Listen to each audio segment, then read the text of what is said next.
அனைவருக்கும் வணக்கம். கிரிஜா சமையலுக்கு அன்புடன் வரவேற்கிறேன். இன்னைக்கு நம்ம சத்தான சிறுதானியத்துல 2 வகையான காலை உணவை எப்படி செய்யறதுன்னு தான் பார்க்க போறோம். இதை நம்ம சிறுதானியத்தை ஊற வச்சுட்டா மட்டும் போதும். ஊற வைக்கிற நேரம் மட்டும்தான் இதுக்கு எடுக்கும். அடுத்து நம்ம ஈஸியா குயிக்கா சட்டுன்னு செஞ்சிடலாம் இந்த காலை உணவுகளை. நான் 4 வகையான சிறுதானியத்தை எப்போதுமே கலந்து வச்சிருப்பேன். அதுல நான் இந்த நீர் தோசையும் நீர் உருண்டையும் உங்களுக்கு செஞ்சு காட்டியிருக்கேன். உங்களுக்கு இந்த வீடியோ பிடிச்சிருந்ததுன்னா கிரிஜா சமையலுக்கு மறக்காம சப்ஸ்கிரைப் பண்ணிக்கோங்க, மற்றவங்களுக்கு ஷேர் பண்ணுங்க. வாங்க இந்த ரெசிபி எப்படி செய்யறதுன்னு வீடியோக்குள்ள போய் பார்க்கலாம். ஃபர்ஸ்ட் நீர் உருண்டை எப்படி செய்யறதுன்னு பார்க்கலாம். நான் சிறுதானியத்துல திணை அரிசி, சாமை அரிசி, வரகரிசி, குதிரைவாளி அரிசி இது 4த்தையுமே எப்போதுமே நான் மிக்ஸ் பண்ணி தான் வச்சிருப்பேன்.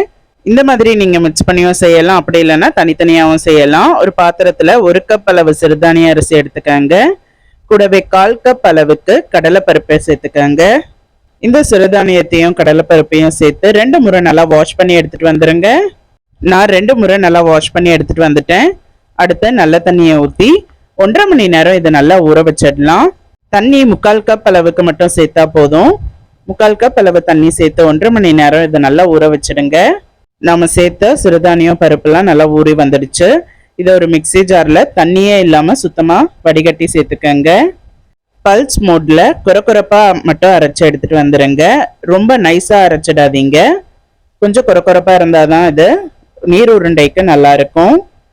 இந்த மாதிரி குறக்குறப்பு தன்மையோட நல்லா அரைச்சி எடுத்துட்டு வந்து தனியா வச்சிடுங்க. இது ஒரு பாத்திரத்துல தனியா மாத்திக்கலாம். அடுத்த நீர் உருண்டைய தாளிக்கிறதுக்கு ஒரு கடாயில 2 டேபிள் ஸ்பூன் அளவுக்கு எண்ணெய் சேர்த்துக்கங்க. எண்ணெய் காஞ்சதும் 1/2 டீஸ்பூன் அளவுக்கு கடலைப்பருப்பு, 1/2 டீஸ்பூன் அளவுக்கு உளுத்தம்பருப்பு இது நல்லா பொன்னிறம் ஆகிற வரை மீடியம் ஃப்ளேம்லேயே வச்சு கருக விட்டுறாம பொன்னிறம் ஆகிற வரை வறுத்துக்கலாம். இது லைட்டா கோல்டன் ப்ரௌன் கலர் வந்துடுச்சு. இந்த டைம்ல நம்ம கடுகு சேர்த்துக்கலாம். 1/2 டீஸ்பூன் அளவுக்கு கடுகு சேர்த்துக்கங்க. கூடவே கொஞ்சமா கருவேப்பிலை, 3 பச்சை மிளகாய் பொடியா கட் பண்ணி அதையும் சேர்த்துக்கலாம்.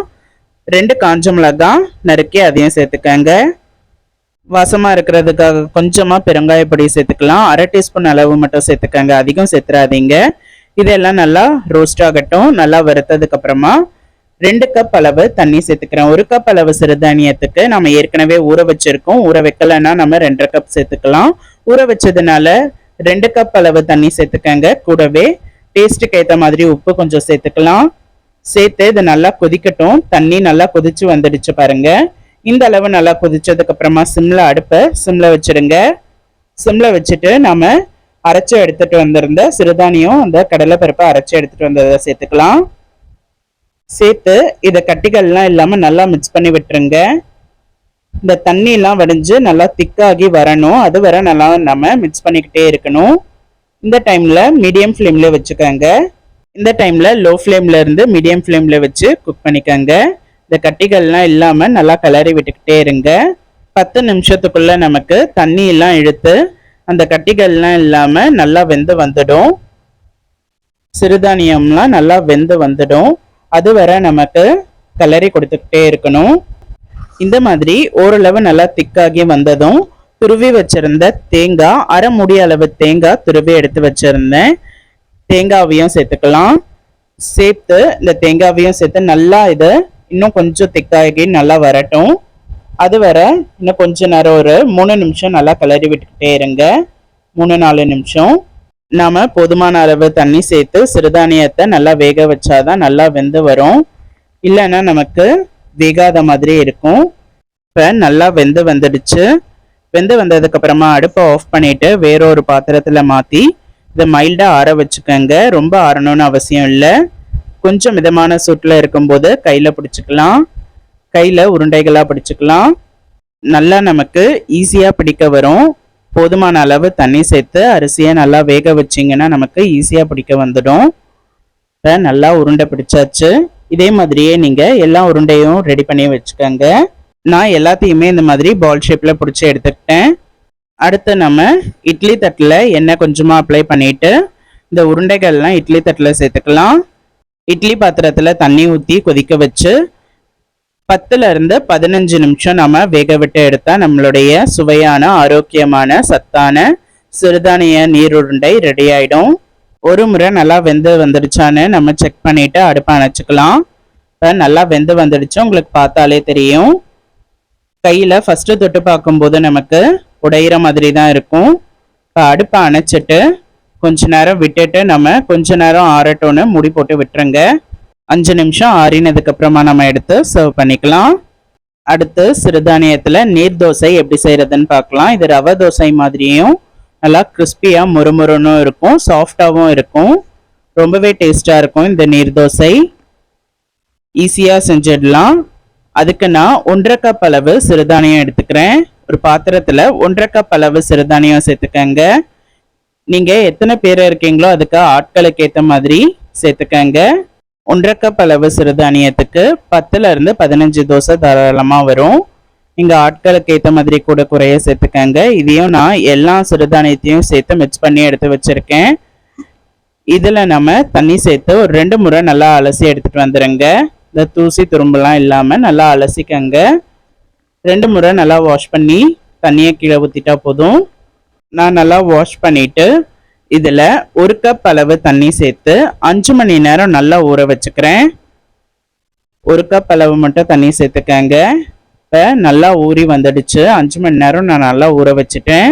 அரிசியெல்லாம் நல்லா ஊறி வந்துடுச்சு. இதில் மேலோட்டமாக தண்ணியை மட்டும் வடிகட்டி ஒரு பவுலில் மாற்றிக்கங்க. ஏன்னா இந்த தண்ணியை யூஸ் பண்ணி தான் நம்ம நீர் தோசையே செய்ய போகிறோம். தண்ணியெல்லாம் கீழே ஊற்றிடாதீங்க, நல்லா சத்தான தண்ணி. இப்போ நம்ம அரிசியில் இருக்கிற தண்ணியெல்லாம் வடிகட்டிட்டு அதை ஒரு மிக்சி ஜாரில் சேர்த்துக்கலாம். அரிசியை மட்டும் கூடவே 1/2 கப் அளவுக்கு துருவி வச்சுருந்த தேங்காய் சேர்த்துக்கலாம். 1/2 முடி அளவுக்கு தேங்காய் துருவி வச்சுருந்த அதையும் சேர்த்துக்கங்க. இதில் கொஞ்சமாக தண்ணி ஊற்றி நம்ம ஊற வச்சுருந்த அரிசி தண்ணியை சேர்த்து நல்லா ஸ்மூத்தாக அரைச்சி எடுத்துகிட்டு வந்துடுங்க. குறக்குறப்பாக இருக்கக்கூடாது, நல்லா நைஸாக இருக்கணும். நல்லா நைஸாக அரைச்சி எடுத்துகிட்டு வந்து இதை தனியாக ஒரு பாத்திரத்தில் ஊற்றிக்கங்க. கூட நம்ம சிறுதானியத்தை ஊற வச்சுருந்த தண்ணியே சேர்த்துக்கலாம். இதில் தண்ணி ஊற்றி நல்லா இது மோர் பதத்துக்கு இருக்கணும். பாருங்க, தண்ணி இது நீர் தோசைன்னா நீர் தோசை எப்படி இருக்குமோ அதே மாதிரி தண்ணியாக தான் இருக்கணும். மோர் பதத்துக்கு இதை கரைச்சி எடுத்துக்கிட்டு கூடவே தேவையான அளவு உப்பு சேர்த்துக்கங்க. டேஸ்ட்டுக்கு ஏற்ற மாதிரி உப்பு பார்த்து சேர்த்துக்கங்க. சேர்த்து இதை நல்லா மிக்ஸ் பண்ணிக்கங்க. இப்போ நம்ம தோசை ஊற்ற ஸ்டார்ட் பண்ணிக்கலாம். அடுப்பில் தோசை தவாவை வச்சு சூடு பண்ணிக்கங்க. மீடியம் ஃப்ளேம்லேயே இருக்கட்டும். எண்ணெய் ஊற்றி தேய்ச்சிட்டு கல் காஞ்சதும் நம்ம மாவை பரவலாக ஊற்றிக்கலாம். இது நல்ல ஹோல்ஸ் இருக்கிற மாதிரி ஓட்ட ஓட்டையாக தான் வரும். இந்த தோசை நம்ம சிறுதானியத்தை ஊற வச்சுட்டா ஈஸியாக குயிக்காக சட்டுன்னு செஞ்சிடலாம். ரவை தோசை மாதிரி இந்த மாவை பரவலாக தான் ஊற்றிக்கணும். சுற்றி ஊற்றிக்கங்க. ஊற்றிட்டு எண்ணெய் பரவலாக சுற்றி எண்ணெயும் ஊற்றிக்கங்க. இதை நம்ம மூடி போட்டும் சுட்ட எடுக்கலாம். அப்படி இல்லைன்னா நம்ம மூடி இல்லாமல் மீடியம் ஃப்ளேம்லேயே வச்சு கூட நம்ம இதை கொஞ்ச நேரம் அந்த ஓரத்துலலாம் பிரிஞ்சு வந்துடும். அந்த டைமிங் கூட எடுத்துக்கலாம். இப்போ பார்த்தீங்கன்னா நல்லா முறுமுறுன்னு ஓரத்துலலாம் நல்லா பிரிஞ்சு வந்திருக்கும். நடுவுலலாம் சாஃப்டாக இருக்கும். இப்போ ஓரத்துல இருந்து எடுத்தாலே நமக்கு ஈஸியாக வந்துடும். இந்த மாதிரியும் எடுக்கலாம். அப்படி இல்லைன்னா மூடி போட்டு வேக வச்சும் எடுத்துக்கலாம். நம்மளுடைய சூப்பரான சிறுதானிய நீர் தோசை சூப்பராக ரெடி ஆயிடுச்சு. இது ஓரத்தில் நல்லா கிறிஸ்பியாக நல்லா சாஃப்டாக இருக்கும். ஒவ்வொரு முறை மாவு சேர்க்கும் போதும் நம்ம கலக்கி சேர்த்துக்கலாம். அடியில் போய் அரிசி மாவு தங்கிடும். அதனால ஒவ்வொரு முறை நம்ம சேர்க்கும் போதும் கலந்து சேர்த்துக்கங்க. இதே மாதிரியே நீங்கள் எல்லா தோசையும் நீங்கள் ரெடி பண்ணி எடுத்துக்கங்க. இது நல்லா அந்த தேங்காய் டேஸ்ட்டோட தேங்காயெல்லாம் சேர்த்து அரைச்ச அந்த டேஸ்ட்டோட சூப்பராக இருக்கும். இது கார சட்னிக்கெல்லாம் ரொம்பவே டேஸ்ட்டாக இருக்கும்.